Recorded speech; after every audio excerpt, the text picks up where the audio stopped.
Welcome back to Sunday Vibes, one and all. We are back in the beautiful Clubhouse 5, just off of Leicester Square. Come here to watch your sports entertainment. There's a little plug for you. Boys, how are we? It's Zach Jalab, it's Patrick Van Straten. All good, thank you, mate. Season is basically over. Chelsea season for sure is finished now. I can finally just look forward to the 300 million that we'll spend over the next 2 months. Gross. Yeah. So you're aiming for that billion hit across three please, transfer windows? Please, Todd. 1 billion across 3 There's windows. literally no way they'll ever make any money back. They spend so much cash. It's sickening. Because they're spending it all on you, Zach. That's what it is. Look, his fee is salary crazy. It makes sense. Chelsea. Look, as the title of the video says, we're trying to survive in the Premier League, and that's Chelsea's way. Yeah, we should have included Chelsea in this, but we haven't. Pat, how are you? I'm all good. I've got next week off, so this is my my last appearance on Sunday Vibes for a couple of weeks. So yeah, feeling good. Yeah, okay. What about you? How are you? I'm good. I went to Beyonce last night. Okay. She was excellent at the Tottenham Hotspur Stadium. Looking forward to this weekend. I'm going to the Cup final tomorrow. Obviously, you all know the result by now. I'm feeling a little bit delicate this morning, but I'm pretty sure I'll be feeling even more delicate either way, win or loss. Beyonce? I was a bit drunk at Beyonce, yeah, last night. What else I you can't can lie. do? Single ladies, just Joe Tomlinson. Yeah. It was me, Chloe, Smithy, and his wife there. You and Smithy went together? Yeah. You went on a double date? Yeah, Saturday yeah. social double And, date. That's adorable. We were both quite drunk by the end of it. But it was really good. It was very good. She was excellent. But anyway, let's crack on with the football chat, shall we? Because you guys have clicked in to a non-top 6 video exclusive to Football Daily. You asked for it. We delivered. Today we're going to be looking at how to save or improve some of the sides that are going to be in and amongst the relegation mix, or likely to be anyway. So we've taken the 3 newly promoted sides and the 3 teams that finished just above the relegation spots. And we're going to be looking at how to improve them with a single signing. The way we're going to do this is Zach Jalab is operating as the sporting director of each of those teams. Me and Patrick Van Straten are going to suggest a player to sign after he suggests a position in need. Understood? Yeah. Completely, mate. Completely. And I think let's kick it off with one of the new boys then, Luton Town. Obviously, they've had that historic promotion, all that talk about the away end and how it's, you got to walk through a garden to go and watch your team play. It's all really, really interesting. And actually, Rob Edwards has done a fantastic job getting them promoted. And just after he got them promoted, straight away, they were talking about acquisitions for the Premier League. And he asked, is Neymar available? Because he's a very funny guy. No, it's good. But look, he's also said as well that they're not going to go wild. Obviously, Luton don't have the huge money that other teams in the Premier League have. And for this season, they were kind of reliant on some loan deals as well. They got in Cody Drama into the Championship, and Marvellous Nakamba, one of Pat's favourite players as well. Now, supposedly those deals have a good chance of becoming permanent, so I didn't want to kind of look into those positions exactly. Instead, I wanted you to find me a kind of creative midfielder for them for next season. Obviously, we know in the Premier League, with the way that they're going to play their football, they're going to be needing to create, obviously, chances out of nothing at times. So I wanted to see and send my scouts out across Europe and see who we can find. And obviously, we don't have lots of money with Luton to spend. So hit me up, lads. Do you want to go first? Yeah, I can go first. I think, as you say, you're going to need somebody who can kind of create something out of nothing. So it's not just about creativity, it's about the right kind of creativity. The guy I've gone for here is Alex Garcia, who you may remember from his time with Man City. Spent 5 years with Man City, technically. And he's 25 now. He's out of contract with Girona this summer. So speaks the language. He's relatively experienced at the top level. He's got about 100 top flight appearances between England and Spain. I just think that this is a kind of sensible move, because I do think Luton have to be realistic about what happens if we go down. You don't obviously want to go down, but you have to make moves that mean that if you get relegated, you're not in a financial hole. And I think Alex Garcia is quite a good candidate here. So huge creative numbers from central midfield for Girona. 2.5 key passes a game.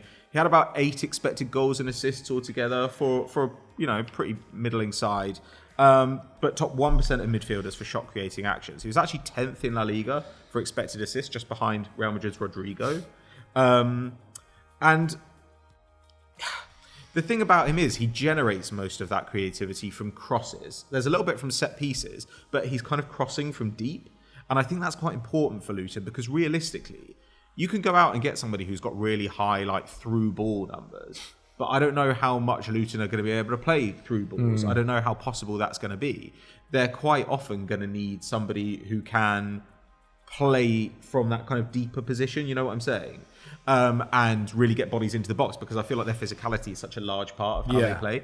So I think he would be quite a good match for them in that regard. But more importantly, there's just other stuff he does too. So it's not like he's just a flat-out number 10 and gives you absolutely nothing else. He plays about 6 balls into the final third each game, which is really, really high. So he's going to do some ball progression for you. He very, very rarely loses possession. He's in the top 3% of midfielders for aerial wins as well. So he's somebody who can kind of hold his own physically, because you don't want to just get somebody in who like floats around the pitch, can't do the pressing that they need him to do, doesn't have the physicality that they need him to have. They need somebody who's going to match up with their style and give them a little bit of creativity on top. So I think that he'd give them all those things. And yeah, very little cost, very little risk. I think wages would be low, obviously no transfer fee. This just seems like a sort of sensible move for a guy who could come in and add a little bit of stardust. And if he ends up being just a mediocre midfielder for them, it's already been shown that he's a decent midfielder. If he could be like a Premier League average midfielder for them, then I think that's probably the bottom, like the bottom outcome. So that means it's all potential upside. So I think Alex Garcia is an interesting guy, even if it doesn't necessarily like set the world on fire. It's not, Husam Aouar or Daichi Kamada or whoever. Yeah, it's very different to the signings of Nottingham Forest last year, when they went their tactic of trying to sign lots of high quality players in case they did go down. Obviously, they stayed up, and we'll get on to them later on. Also, like the idea of him maybe linking up with Carlton Morris, who played up front for them last season as well.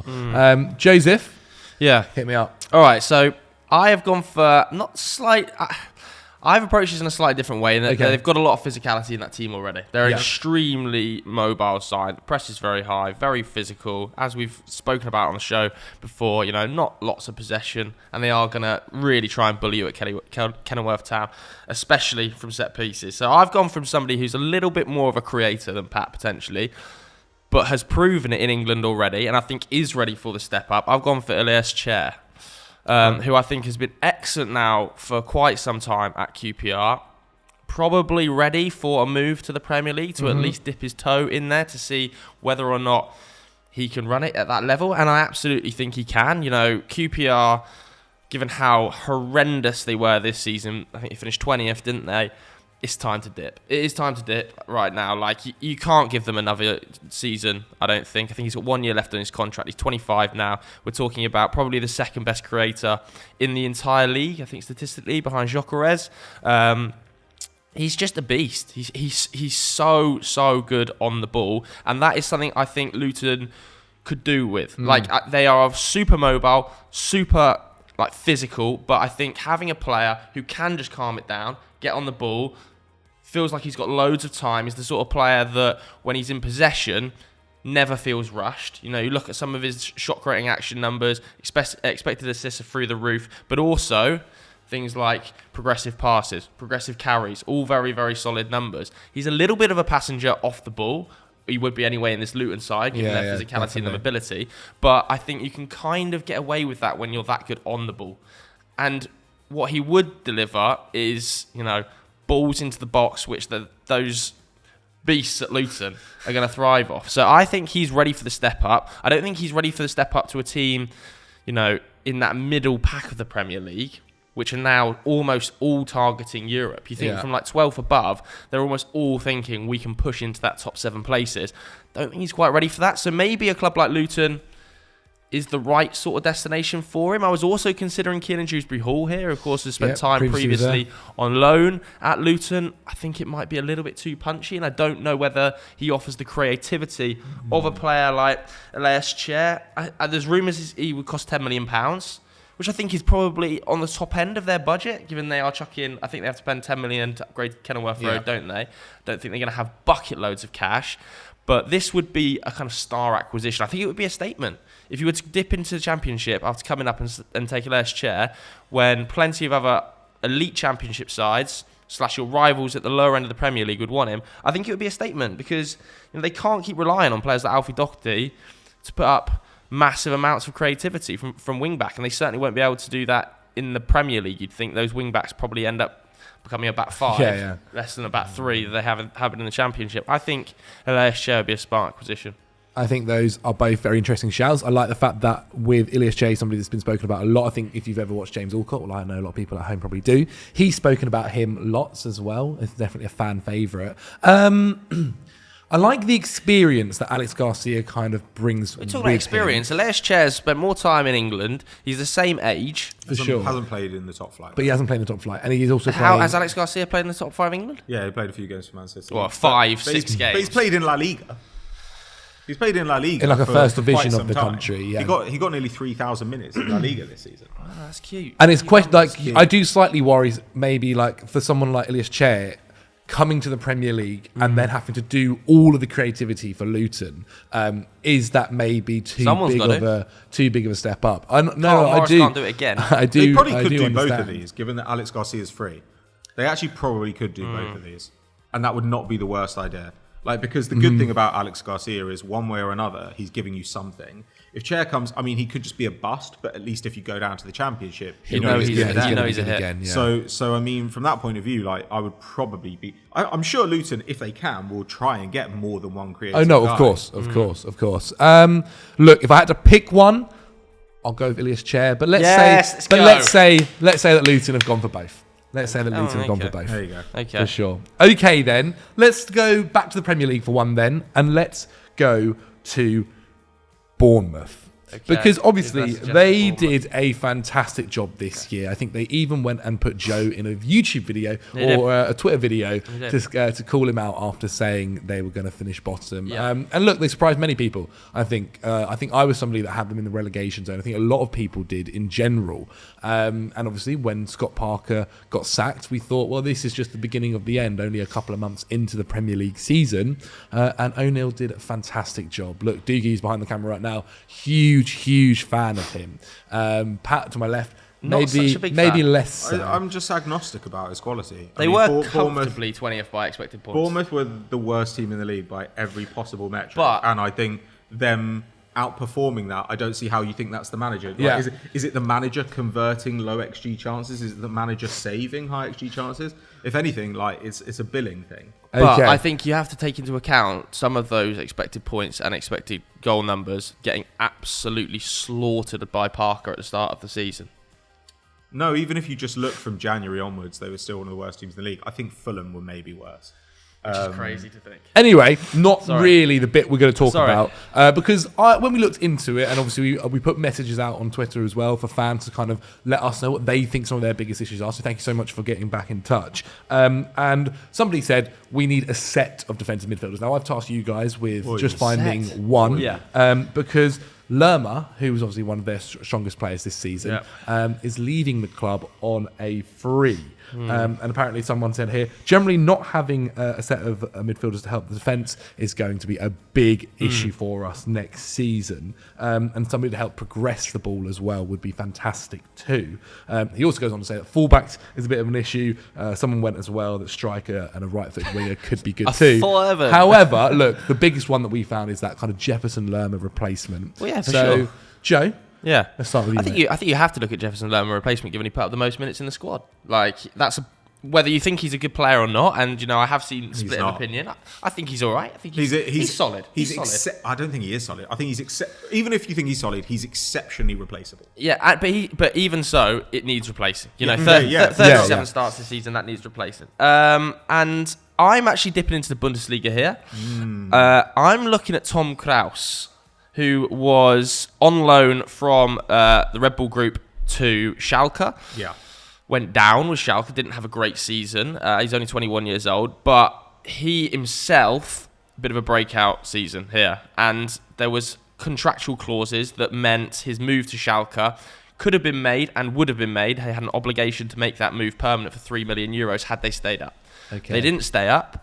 Now Red Bull, I think it's Leipzig, are kind of looking at him and thinking we could sell him here. So he's available for rumoured £4 to £5 million, but you're battling against Mönchengladbach, battling against Mainz, Brighton also rumoured to be interested as well. So it's not going to be easy to get hold of him because we're talking about a player whose defensive numbers this season have been absolutely outstanding. Comfortably the most tackles of any player in the Bundesliga. We're talking a 6.5 tackle and interception player. Although you are expected to do that at Schalke because you're facing such heavy traffic, but let's not pretend Bournemouth won't be facing heavy traffic in the same way Schalke were this season. They will also be involved. Which is why it's so shocking that Lerma's defensive numbers are really poor. Yeah. Like he's the bottom 12% of midfielders for tackles, despite how much traffic Bournemouth face. So even just having a guy there who represents some sort of impediment to teams in attacking would be a huge upgrade. Yeah, I think so. He reminds me a little bit of a João Palhinha type in that he's not the most progressive. I know you were talking about you wanted the player who can progress the ball and stuff. And Jefferson Lerma, we've certainly seen be slightly more box-to-box under Gary O'Neill. He's much more of a destroyer. You know, even when he was at Nuremberg in the Bundesliga 2, much more of a destroyer. And I think it wouldn't change coming to the Premier League. He is only 21, so it would represent okay value, I think, at 4 or 5 million quid to spend that on a 21-year-old. And they destroyer. have the money now. And they do have the money. It's only upside, really. Yeah. Even if you were to lose him after a couple of years and it didn't work out and send him back to Germany, you're probably looking at 1-2 million. So it's not a massive disaster like spending 20. I mean, let's not forget they spent 30 million on Jefferson Lerma and they're recouping none of it. Yeah, it's just a huge amount of money. So it's been there a long time. I think it would be a smart acquisition. I don't think he would light up the Premier League, but he would just do a lot of the dirty work needed in that Bournemouth midfield in a relegation battle because they're going to be in a relegation battle next year, and I think they're going to need players like Kraus who will just work, battle, tackles, interceptions, pressures, off the scale. Forget this progression nonsense that we're talking about here. Yeah, progressive carries, progressive passes. I don't care. I just want a dog in the midfield to do some of the work alongside a player like Philip Billing. So I'm suggesting Kraus. Yeah, Okay, I think progressive ability is a bonus here. Defensive ability is an absolute must-have. I have gone for a guy who's a little bit more rounded, I would say, but it's quite punchy because I've gone for Elias Skiri. This is so punchy. Well, yeah, because he's leaving Cologne on a free, but he's linked with Roma, he's linked with Milan. But Milan are kind of linked with everyone. Yeah. Roma still have Cristante, they've got Matic. I mean, I just kind of think Bournemouth can make an offer here, and Bournemouth can compete on wages with most teams in Europe because they've now got Premier League money. I mean, it's actually not that hard. And we've seen that they were able to convince other players. You know, getting Dango Ouattara was like a real get for Bournemouth. But was that because the owners, dual ownership of clubs? Maybe, but you still got to convince the player. Yeah. The player is not just going to go there for no reason. You've still got to convince him. And anyway, Skiri, I think, playing in the Premier League, he's 28 years old now. He's very, very experienced. He's also very, very reliable. So since he was 20 years old, there was only one season in which he made under 32 league starts. Bearing in mind, obviously, in the Bundesliga, you've got a 34-game season. You know, he's always available. He's always fit, which I think is really good. He's been a solid defensive midfielder his whole career. A low of 4.3 tackles and interceptions a game, a high of 5.3 in decent sides. That's pretty good. Also, good tackle success numbers. So, it's not like he's committing to a bunch of challenges and failing, which you do sometimes see. Good aerial numbers as well. And overall, decent on the ball too. Well above average. He's in the 88th percentile for pass accuracy while playing around 5 progressive passes a game. So, to have a high pass accuracy while also attempting quite a lot of forward passes is a really positive sign. And look, as I said, if you can just get a defensive midfielder, that's obviously fine. But if you've only got a defensive midfielder, what you then have to do is work out how your ball progression is going to work. And sometimes that'll mean bringing in another player to do that. If you can have a player to do a bit of both, then that frees you up to have another kind of player on the pitch, which I think is obviously a huge advantage for a team like Bournemouth. It also frees up Billing. Yeah, well, that's the big one. And this season was incredible. He was incredible. And I think, Skiri has also done a bit of ball carrying in the last year or so, but I wouldn't really care about that. I would really want him sitting in front of the back line. I think that you can compete on wages. Certainly with Roma. And more importantly, you're saying you're starting for us. Every week, you're starting in the Premier League. We'll offer you decent wages. Start every week. If you go to Roma, okay, you're going to be playing at a higher level, but you're not going to be playing Champions League football. And you're not going to start over Cristante. It just will not happen. Come to us, play every match, And I don't know. I don't think that that's an unappealing. Have a relegation pitch. release clause in there. Yeah, exactly. And Skiri will be like, will I take a year of probably like 70, 80k a week? Yeah. To do that? Yeah, I probably will. Like that sounds Nice good. place to live as well, Bournemouth, on the south coast. Yeah, Exactly. very true. Very, very true. Get on Very, very sandbanks true. alongside the Red Naps. It's true. Beautiful and, part of the and, world. and Bournemouth fans, actually, I mean, it's a small stadium and everything, but if you do well at Bournemouth, you will be cherished in a way that, you know, being an okay player for Roma, like, yeah, you get to live in Rome. Yeah, it's a great historic club. Yeah, you'll be playing in Europe. No, but you do. But you. The Roma also- fans do love you, though, if you but if you're you gonna play be on well the at bench. Roma. You're going to be on the bench. Yeah. Like I don't know how much anyone's going to care about you. I do think there's appeal in going somewhere and being a hero. I think also, like, for a lot, with the way the Premier League's grown over the past 5 years or so, playing in the Premier League is a big thing that players want to do. What is Krause's injury record like, Joe? Well, he's so young. He's 21. I mean, very, very young, 21, but he's put up an awful lot of minutes across the Bundesliga 2 and the Bundesliga last 3 seasons. 2 seasons at Nuremberg, I think 30-odd appearances. This season, again, 30-odd appearances. So he's too young to have any major... he hasn't had a major injury. So did you say he's a Salzburg player? No, Leipzig. Okay, right. Leipzig, but they're I think, comfortable with letting him go at this stage. And I think they would probably rather let him go to a Premier League side than Mönchengladbach or Mainz. Of course, rather than strengthening an opposition. Yeah. Okay, I like the idea of Krause, I really do, but I also like Skiri. Is that what it says? Skiri? I don't know, bro. Skiri? You tell me. Hopefully. Okay. Skiri. I'm going to go with the experience on this one with Skiri, and also the fact he's free, and then they can possibly use their money elsewhere. It's going to be such a dogfight at the bottom of the Premier. Well, they're going to have to. They're going to make. I reckon they're Krause. going to make a lot of signings this summer, especially with the new owners. Okay, then back to one of the new boys, and I say new boys, but they have previously been in the Premier League. I want to go to Sheffield United because one of the things that I think we speak about with clubs coming up from the Championship is how we spoke about it with Brentford and Thomas Frank, is how actually the way you might play your football in the Championship sometimes will need to change in the Premier League. And we speak about Brentford and how they've done that fantastically well. Well, Heckingbottom has said completely different. Has said completely different. He's basically said he's not going to ditch the way they play their football at all, which is obviously having lots of possession and aggressive style of play, because it was so effective in the Championship. I hope it works out for them, but let's see how that goes. And that he said we're going to give opposition something to worry about, and I'm sure they will. And there will be games, however, I do slightly worry with that kind of undertone. Yeah, but they are very defensively solid. It's not as if they are some luxury side. Let's not forget that. I think they're second for goals conceded, third by expected goals against. Like, they're very solid foundations. So although they are aggressive, they're and also fluid, a big physical side. Yeah, you know, like they've got 3 big centre back. Well, actually, our Medodzic is not that big, but you've got 3 centre backs. Yeah. Plus you've got Zanderberger. Like this is a big unit team. Yeah, and to be fair, he actually goes on to say that. Like, I mean, it slightly worries me when him going on and saying we're going to give it a real go next season. But he does go on to say that actually defensively, the guys that were there previously weren't too bad. It was actually scoring goals that was the big issue, and that's what he's going to try and fix this time round.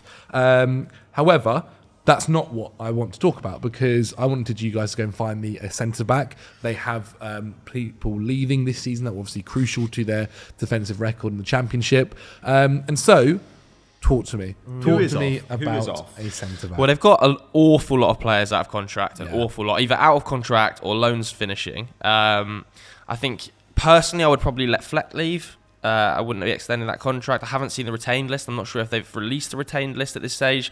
I would probably say this is the end of Billy Sharp as well. What a servant he's been, but he's 37 now.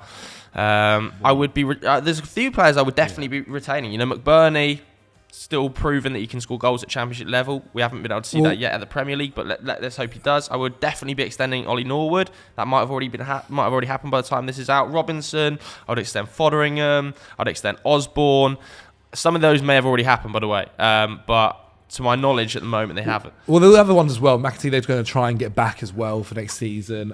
Doyle's another player they want to try and get back too. But the big one that people saying that they want a partner now for Ahmed Hozic. I think Ahmed Hozic. Well, they've got a partner in one, John Egan, haven't they? Yes, but a lot of people are saying that he needs. But they play a three at the back system. And So, like Robinson's also been really impressive. yeah, you know. but I think if you were to ask Sheffield United fans, they would probably say, in an ideal world, they would line up Ahmed Hozic, John Egan, and they would love, luxury world, a left-sided, left-footed centre-back with Premier League experience in there.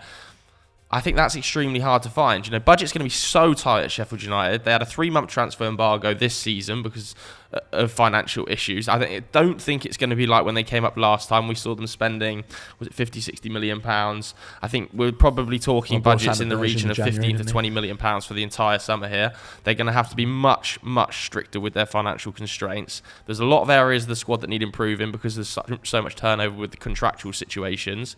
I also think they need to make a big decision on Ndiaye.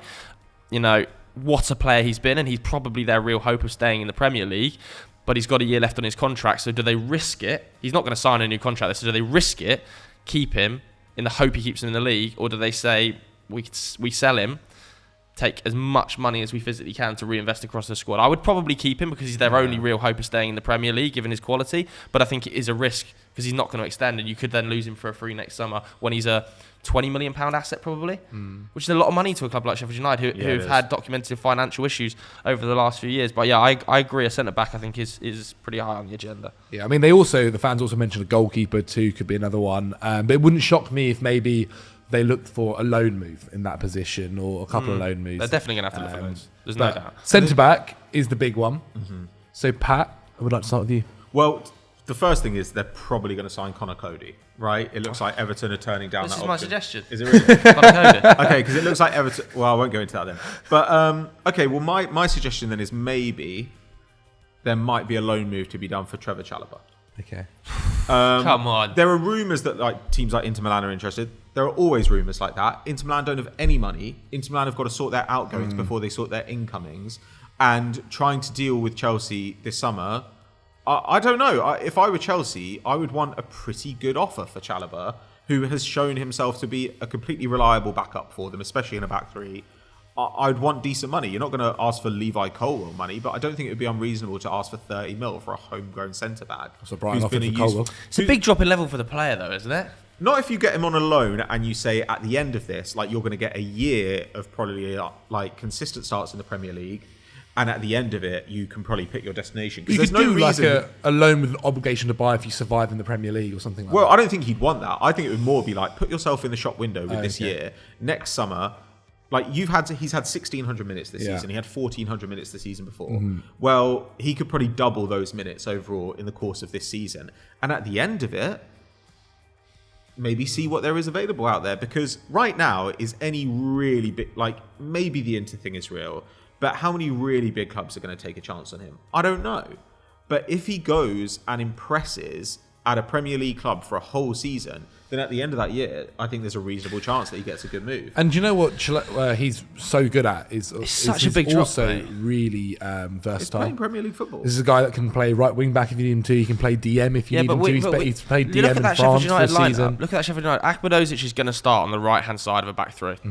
They're not going to start. They're not going to play him as a right wing back. Trevor Chalobah as well. He's playing the left. And also, I think that being left-footed is less important. I agree. In a back three. Yeah, especially in a back three, it's going to be that deep. And Ahmed Hozic, what he does really is run forward as opposed to pass forward. His passing numbers are good, but actually, what's been crazy this season, both him and Robinson have been the attacking numbers they've put up. I mean, Ahmed Hozic, I think, has got 6 goals, 2 assists or something. But really, it's him driving forward as opposed to he really is much of a passer. So I think you could probably station him on the left and not see a huge drop-off. More importantly, it's going to be a really taxing season, and the depth just isn't there. Bring Connor Cody in, he's going to come in really as a central, as the middle of a back three, right? I think Chalobah is a reliable defender. I think he's been a little bit underrated. He's pretty good on the ball, and I think maybe not good enough for Chelsea, but good enough for Sheffield United. And if he impresses, maybe good enough for... I don't know, a Brentford or a Newcastle. Yeah, I agree. That would be my end result. Well, he also want to be thinking about. Isn't it? You think he could get moved now to someone like Brentford? Not for the money. For the money he'd cost. I think if I were Chelsea, I'd be we're asking for a sum of money which I don't think 1,600 league minutes. I think they'll probably be looking for a similar sort of fee that they've got for Mark Gahey, which was what, 20 20 million. million? And he hasn't played a Premier League game. I honestly I'd don't almost think they're rather going to keep be. him. Yeah, I know, but they're so stocked, and I think they would probably prefer to keep Levi Colwill as a fifth or sixth choice centre back, Sure, than Trevor Chalobah at this stage. And Mark Gahey, they've got a proven sale there to a club like Crystal Palace for, was he £20 million or whatever? 20 mil. I think you're probably looking at the same. Okay, And but a club like Brentford will pay £20 million for a player like No, Chalobah. but this is supposing that move is there. If that move is there, take Yeah. it. If that move isn't there, Yeah, it is. go on loan to a team like Sheffield United. I think that's a really smart move. His progressive passing and carrying last season was actually kind of amazing. And they've both been really good across his career. Like, he's good at running forward, like driving forward from centre-back, which is 100% one of the things that Sheffield United want you to do. He's very good in the tackle. I think he's about 75% success rate in the tackle, which is pretty elite. Lots of defensive numbers, playing for Chelsea under Tuchel and under Potter, who was still actually a dominant possession side. So all that stuff suggests that if he's facing more traffic, if he has to cover more area, if he's asked to get forward, if he's asked to be a distributor from deep, he can do all those things. I really like that stuff. And he's 23. He's about to be 24. Yeah. But this is kind of the perfect age, because you're getting somebody in who's experienced in the Premier League, who's got a couple of defenders around him to learn kind of the system from, but has played in a back three. And if he bangs, then you can go and try and get him next summer. I think realistically you're not going to. But I can see the appeal for him. If a move isn't there, if it is basically like a kind of, who would be a club that you would want to go for? I don't know. Like, if it's like a lower mid-table Premier League team coming in for you, then I would probably, if I were Chalobah, say, you know what? I'm going to go on loan for a year. And at the end of it, I really back myself to say, well, Spurs have built towards a back three system. Maybe I can get a move there. Or maybe I can get that Brentford move or something. Because I wouldn't be surprised if the suitors for him this summer are the lower mid-table sides. And you think, I can actually do better than this wage-wise. And I think he can. I think his talent is better than that. I think for himself as well, with the Euros kind of around the corner now, he might be trying to think, like, I need to get game time in order to try and maybe put a push onto getting an England call-up as well, into one of those positions. Obviously, I think maybe will Harry Maguire be in the next kind of England's international squad for the tournament? Spoiler, yeah. We'll see. So I do like it. Obviously, Conor Cody was mentioned there. I've got two Joe. suggestions, yeah. So go my ahead. two suggestions, I think, are more senior. I think that they're an extremely experienced squad anyway, Sheffield United, to be fair. You know, you look at the team that finished the final day of the championship season, the squad anyway, 9 of those players were of the 11 that went down on the final day when they got relegated from the Premier League. So there's a lot of Premier League experience already in this Sheffield United squad, but I think you could add to it with Conor Cody straight away. Look, Wolves are very clearly keen to sell, although he was allowed to leave before Julian Lopetegui took over, but we don't know about the future of Julian Lopetegui at this stage either, do we? I think it's likely he'll be allowed to leave. Look, Everton didn't take up that deal. Clearly, Sean Dyche favoured Michael Keane, who he'd worked with before at Burnley, favoured James Tarkowski, who'd worked with before at Burnley, than Conor Cody. But when it came to the punch and he needed a result on the final day, he turned to Conor Cody. And I think that speaks volumes of his character probably off the field, which we know is clearly sensational because he's included in England squads for that very reason, his leadership abilities, and the fact he can play in a back three, which is exactly what Sheffield United do. So I think he's a tap-in to go to Sheffield United. He's spent time there before. Of course, he was on loan at Sheffield United 2013-14, so it would be 10 years to the season since he last played for Sheffield United. Get him back in the club. I think that's a really smart option. I also think an outside shout. I know he's had a lot of time injured this season, but I don't think Johnny Evans would be the worst pickup. He's played in a back three. As the centre in a back three. Yeah, he's played in a back three. He's also left-footed as well, I think. Yeah. He's experienced. Yes, he's had injury problems this season. Or he can play left-footed. But very clearly, he is an adept Premier League centre-back. Like, when Leicester didn't have him because of the injury problems, it was a disaster. But It's a risk though, for the injuries. It's a huge risk. Well, and we also I don't know how good he is at this stage. You know, like, that is the thing, right? So he was good last season, though.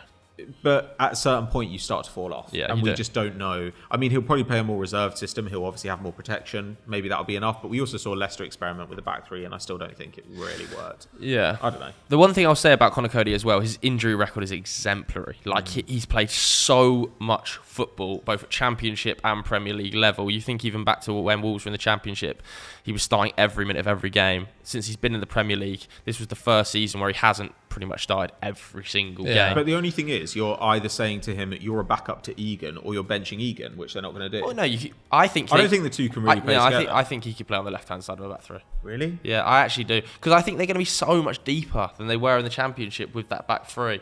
I don't think they'll need... in the same way, they've already said that. We've just talked about how they want to do some of the same. Yeah, they stuff. want to do. They want to do. It's different between want to do and doing. Okay, until the manager gets sacked. You don't. Yeah, but if you play Cody on the left side, then you're not. You don't want to. Well, then I think you want to do something else. I think there's a world where you could have a back three of Ahmed Dozic, Cody, and John Egan. Fine in the Premier League for Sheffield United. I think that's a solid back three. Okay. Now, my worry with the Trevor Chalobah shout is it's not I possible, think, bro. yeah, because I also think He's in if a Chelsea are different going league. to, Might if be. Chelsea are going to let him go, I don't think they're going to put him on loan. I think they're just going to sell him. They need the cash. They're going to sell him this summer. But They only need if the they cash. get a good enough offer. That's what I mean, and that way they'll keep him.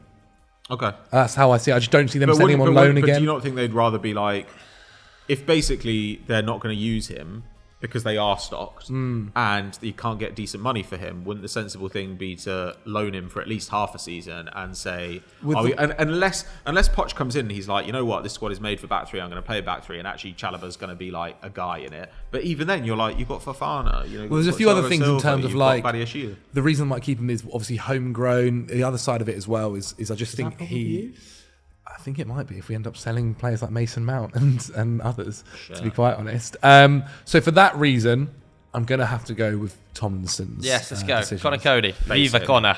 Yeah. Okay, then. We're going back to the Premier League of last season. Where are we going? And we're going to be talking about Nottingham Forest. Boring, bro. Not too many Now- players needed here. Yeah, because I think a lot of You've this got to summer roll is with your squad at this point. keeping and finding out which players we want to continue with.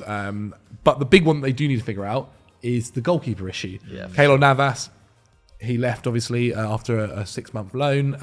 Henderson obviously gone back to Manchester United. That loan move was a complete mess in the end. Oh, was it? I think Dean Henderson could go back there on a permanent deal. I wouldn't be shocked to see Dean Henderson arrive back at Forest. This is the same Dean There's Henderson we were talking about being one of the best goalkeepers in the league. No, I think that's an one day. exaggeration. We were talking about him potentially being number one for 100%. United one day.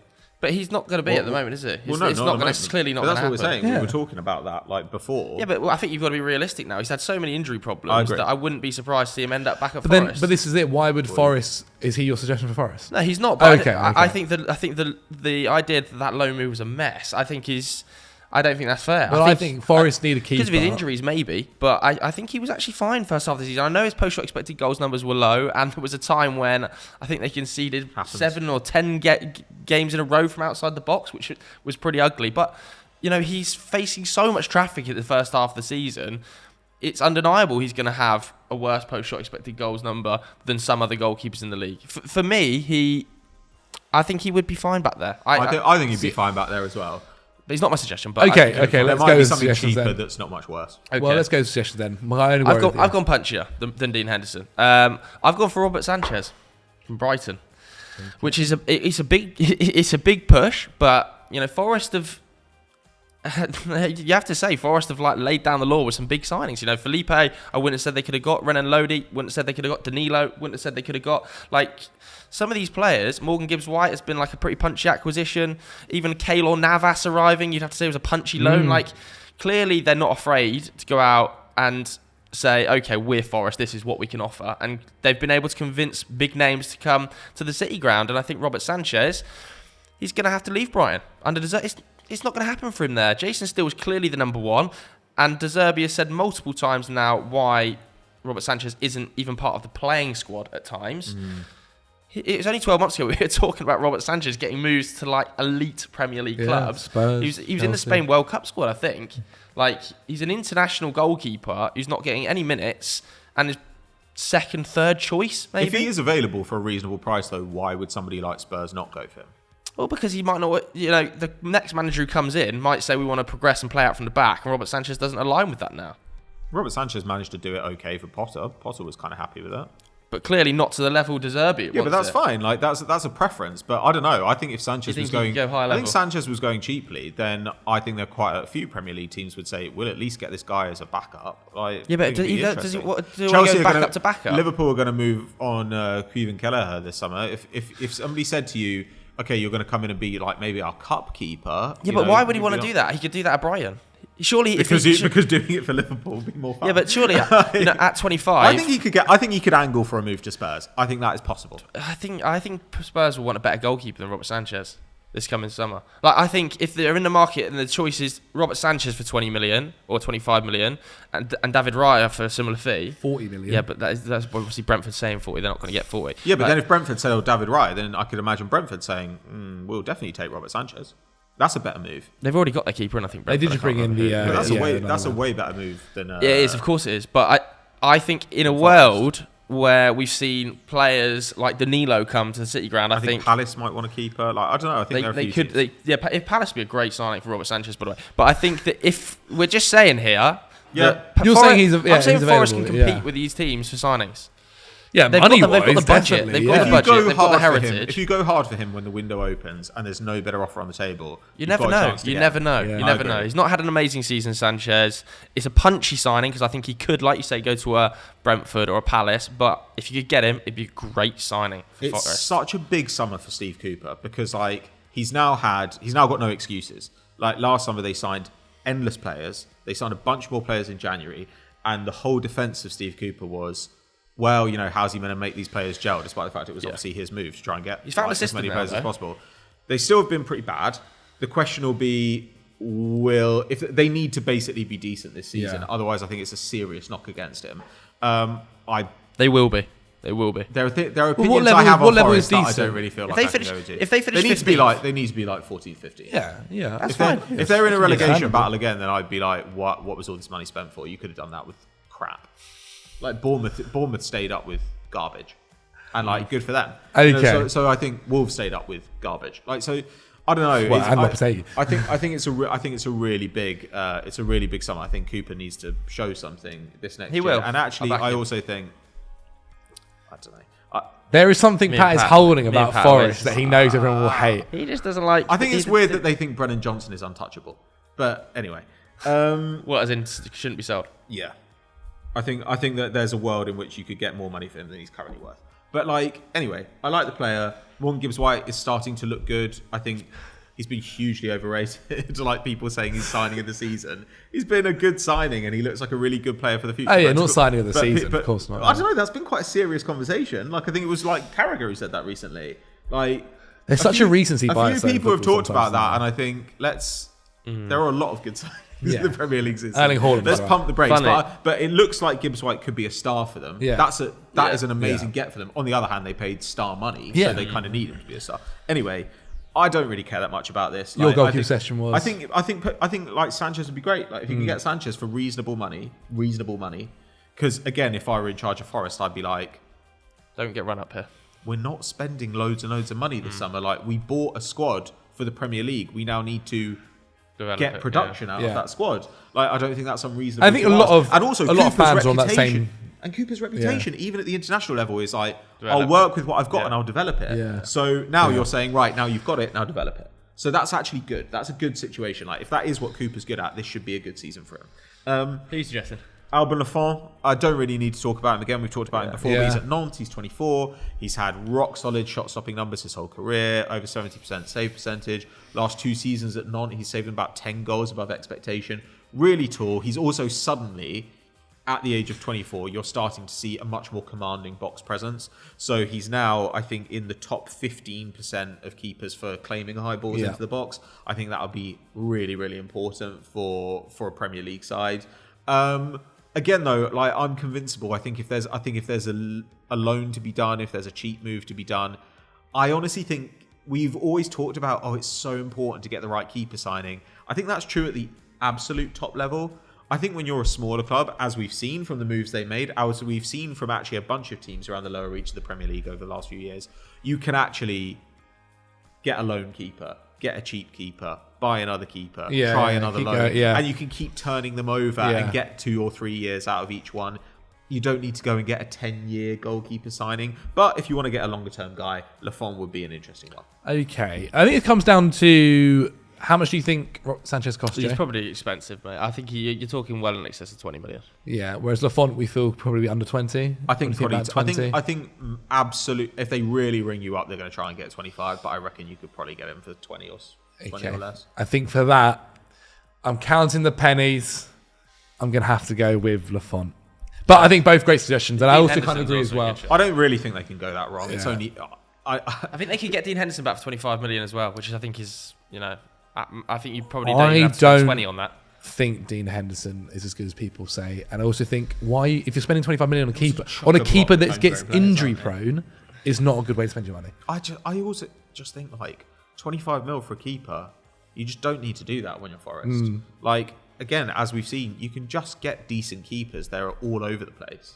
I wouldn't worry about it too much. Okay, I want to talk about the Championship champions then, Burnley. Vincent Kompany is the manager. Now, there was a lot of talks from Burnley fans being a forward and also a left-back. The forward situation, obviously, Teller has been fantastic this season. Actually, there are talks possibly that they could get a deal done. Thing is, with Southampton going down, they might also want to keep him proven in the Championship. We'll see what happens there. But I want to talk about Ian Maatsen, who was fantastic for them last season. Also, a little bit more interesting to talk about a left-back as well. 4 goals, 6 assists, on loan from Chelsea. No one quite knows what's going to happen yet with his future. Will he go back on loan there? Will he go to maybe a higher club as well? He should. There might be other clubs like Crystal Palace possibly looking for him and something like that. What are your suggestions at left-back, lads? I mean, first of all, just bring him back. Like, that's the most obvious thing ever. He's not going to get a sniff at Chelsea, and he knows the environment, knows exactly how to play in the Vincent Kompany system. Just bring back Ian Maatsen. Isn't he like 5'5"? He's like 5'5", 5'6". He's not massive. Like, so I'm sorry, like the Chelsea fans who are like, he'll be our backup left back next season, and like, you know, they've got Cucurella and Chilwell. And Cucurella will like just drop out. I've seen that, and you're just like, I don't see Chelsea using a 5'5" inch. Yeah, I totally agree. I don't. It's not going to happen. I just think there might personally be a better loan move for him. Like I could see a Crystal Palace coming and say, is he going to start over Tyreek Mitchell? Yeah. No. If Tyreek Mitchell were on the other side, you could get away with a Maatsen. If you've got if you're a team with a really defensive, like if someone goes, and they need to fix right back as well. That's what I mean. They need to get right back. If somebody goes and gets like Wan-Bissaka this summer, where you've got a really like defensive, like right back who just wants to defend, you can get away with someone who is less defensive and who wants to be a passer and on the ball all the time. You can maybe do that. You know, in the kind of like Arsenal thing of like, oh, we've basically got 3 centre backs and then the other guy wants to be in midfield. Because let's have it right, like Maatsen is profile wise very Zinchenko-y, very Lisandro Martinez at Ajax-y, like on the ball constantly. Totally okay defender, but not amazing. Really what he does for them is insane progressive passing, like on the ball constantly, progressing the ball all the time, creativity from deep, just running the game really. Tiny little baby boy playing left back, running the game. But his size is a problem. Like it genuinely is a problem. It wasn't a problem in the Championship, which is a more physical division. I know, but it's a problem. But it's not a problem when you're loaning him. But would you go and buy him necessarily? I would if I was Burnley. If you were Burnley, maybe. But would another team? I think I'm arguing he should go back to Burnley. Just go back. I think he should go back to Burnley. But I'm saying, when we're saying, would Palace go in for him or whatever? No, I think no, they wouldn't. They'll be like, we can get a guy like this who's maybe like 5 inches taller. My suggestion for Palace was a loan move to Palace, not a. I just think he won't start with Tyreek Mitchell. But let's go to some other suggestions then, because I think mine too haven't, but I do think they need some Premier League experience in this team. It's an extremely young side, and like there's so many lone players and inexperienced players in there. Only 5 players in the squad have Premier League minutes to their name, and like the names there are like Brownhill, Cork, might well leave, Rodriguez, Taylor, Roberts. Like Connor Roberts is going to start for them, but there's not much experience there, is there? At all. Well, when they went down, a lot changed, didn't they? Yeah, of course, and that's fine in the Championship, where Vincent Kompany's done an amazing job overhauling that setup and that squad and that style of play. But he's done that with a lot of loan moves, with a lot of youngsters, Those loans haven't been made permanent yet. They're going up to the Premier League. I do think they need a bit of experience. So I haven't suggested experience, but I probably should have. I think they should look to get some slightly more senior heads in. My 2 suggestions, I think probably 2 of the best left wing backs in the Championship. Ryan Giles, who is of course on loan at Borough from Wolves. Now Wolves seem like they want to keep him, but he plays in a wing-back system. We saw how unbelievable he was attacking output-wise under Michael Carrick. They don't play a three-at-back system anymore, Wolves. Since Lopetegui's come there, they've shifted to a 4, haven't they? They have also kind of stocked in that full-back position with Bueno, with Ryan Aït-Nouri, who's not really getting any minutes anyway. So how does he fit in? I'm not too sure personally, but he's been absolutely incredible there. I think second in the Championship for expected assists per 90 behind Elias Chair, who we already talked about earlier. Yeah, 11 assists from that wing-back role. Awesome attacking output. Not such a good defender, which would slightly concern me because I know Burnley have been so dominant on the ball in the Championship. Their numbers look amazing, but when they come up to the Premier League, they're just simply not going to be able to be as dominant. Like, they're just not going to be able to pass teams off the pitch and be so attacking. So that would kind of concern me. And then, Manning, who's at Swansea, more experienced. Again, amazing attacking output. And I think he's out of contract. Okay. He's out of contract. He's obviously Swansea's Player of the Year this year. Just awesome. Again, if he's out of contract, I think this is just a tap-in, just nailed on.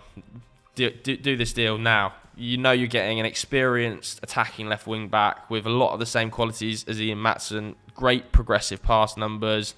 Really, really creative. Not such a good defender, but neither is Ian Maatsen because they're on the ball. He's on the ball so much. I think for a free transfer, Manning's a no-brainer, but I still think they need Premier League experience. Okay. I like Manning. I like the shout of Manning. I mean, they can possibly get Premier League experience elsewhere on the pitch as well. Patrick, your left back suggestion? Well, I've tried to do something that I think is vaguely possible for company. I think this is a really difficult one because do you try and get someone who's in the Maatsen mould, knowing that you're going to have way less possession? Or do you get somebody who's much more of a kind of conventional left-back type, understanding you're going to defend all the time? It's quite a difficult line to walk. So you've got to try and find somebody who's going to be competent defending, but can do the passing stuff as well. And I thought about Kompany, the way that he was pretty bold in bringing guys in from Belgium, like when he took over at Burnley. So I thought maybe he'd be willing to take a risk. So a guy I'm looking at, you could look at Aaron Martin, who's leaving Mainz for free this summer, but he'll probably have a better offer. So there's a guy called Gijs Smal at FC Twente. It's a very Van Straten show. FC Twente Enschede. So he's 25 years old. Okay. Left back, 6 foot tall, deal expiring next year. And he actually is very Maatsen-y in his profile. So Twente ended up 5th, I think, but had a really strong end to the season. They won 4 games on the trot. They scored 18 goals in their last 5 games, which is absolutely insane. And Smal this season in the Eredivisie got 2 goals and 10 assists. And he really does run their play. And doing that for Ajax is one thing, but doing it for Twente is considerably more impressive, I would say. 4 defensive actions a game is very, very good. About 60% tackle success rate, very, very good. He's obviously got size, that's helpful. But he's also in the top 5% of fullbacks in Europe for pass volume. Progressive passes, key passes, passes into the box, expected assists. He profiles really well for progressive carries. Wow. He receives a lot of progressive passes as well, so he can get forward in more of a kind of wing-back role. He can do all that stuff. So you've got a guy here who can defend, who can pass, who can also be an outlet, who can drive into space. I think that having that breadth of skills means that you're at least going to get some use out of him. I think he could even step into a kind of left centre-back spot in a back 3. And I don't think he costs a lot because, as I say, he's coming out of the Eredivisie. He's not particularly heralded as a player, and he's got a year left on his deal. So if Kompany is willing to take a risk on Belgian players moving to the Championship, maybe he's willing to take a risk on Eredivisie players coming to the Prem. And I don't know how much money Burnley have because obviously they got taken over. But last summer, they basically ran a system based on cheap moves and loans. So I think, again, this is the kind of move that is not going to cost a lot of money, has pretty good upside because he might come and just be like a really good defender for you. He might be really, really good. And worst case, he's going to be a decent body. Okay. I feel like with someone like Manning, I can see him taking the step up to the Premier League easier than your session, Pat, mainly because I've also forgotten his name. Schmal. I can't sit here and say I've watched a single minute of Schmal. But I think Manning is somebody who is ready for that Premier League. Slightly suspect off the ball is all I'm going to say about Manning, but he's great on the ball. He's almost like a left winger at times. But it also depends on what he's free, mate. It depends on what He's Vincent free, Kompany's going to do, though. addition, It really does maybe. depend on what Vincent Kompany's going to do next season, and if he wants his left back or his left wing back being so attacking, and if so, then if he doesn't, then probably Schmal is the guy to go for. Smart. But on this one, I'll go with Manning. Yes. Okay, our final one. Domination here. Our final one. We are heading all the way to Everton. Yeah. We need to find a striker. God, we need a striker. Everton's issues are up top, and we know that. Dominic Calvert-Lewin, how many times have we sat here and said if he wasn't injury prone, he's perfect for them, blah, blah, blah. He's always injured. He's always injured. need It's a just striker something so that bad. happens. And they realised that last season as well. That's why they brought in Neil Mapai for 15 million quid. And it's safe to say that didn't Well, that's work because out. they sold Richarlison, though. I So they should have mean, still signed another one. Yeah, a very good point. And Neil Mapai definitely didn't hit the ground running at all. One Premier League goal, I think it was, in the end. Now, Dominic Calvert-Lewin missed 39 games last season, or season just gone, through injury. He scored 2 goals. He got 1 assist. Not great. Now, Everton also have the second lowest goal scored in the Premier League with 34. So we know where the issue is, lads. Who are we signing up top to put the ball in the back They're of the net? biggest underperformers in terms of expected goals by a distance, aren't they? Everton? Yeah. I don't know. I think they're Wouldn't 9. surprise me. I think they're I think they Chelsea might actually be 11. I think Chelsea are second worst, I think. So that wouldn't surprise me Yeah. if I think they Everton should are have scored worse. considerably more. So that's than good they did. then. Like that means They're that, crazy that means your opportunities, base level is probably better than it was this season. Like you got some bad bounces. Yeah, they scored 34 Until and you should have got scored 45. Until you got some good bounces at the end of the season, I would say. Like they did start to get some good bounces at the end of the year. I think this is just such an obvious sign. I don't know why they wouldn't just go and sign Victor Gyökeres. Like, Yeah. it's just a nailed-on addition, I think, to go to Everton. I actually think this one will probably happen, to be honest with you. I think it'd be foolish not to. He's clearly ready for the step up to the Premier League at this stage. He's taken Coventry as far as they can go. You know, it would have been great for him to get promoted, wasn't it, in that playoff final, but it wasn't to be. I think now is the time. Yeah. Let the guy move on. It's going to happen. You know, he's a big physical unit as well. It's not like he's coming in lightweight from the Championship. We've seen the ability Championship players recent years, even the striker position really, have been able to step up continuously. You think of Ivan Tony, Mitrovic, even Jarrod Bowen in forward areas, stepping up quite comfortably. Gyökeres is going to be the exact same. He's such a good player. What's the fee, do you think? Because obviously Everton's money-wise isn't necessarily a strong position for them to be in right now. I don't think a massive amount. Like, it's not going to be cheap, but it's going to be sub-20. Like, okay.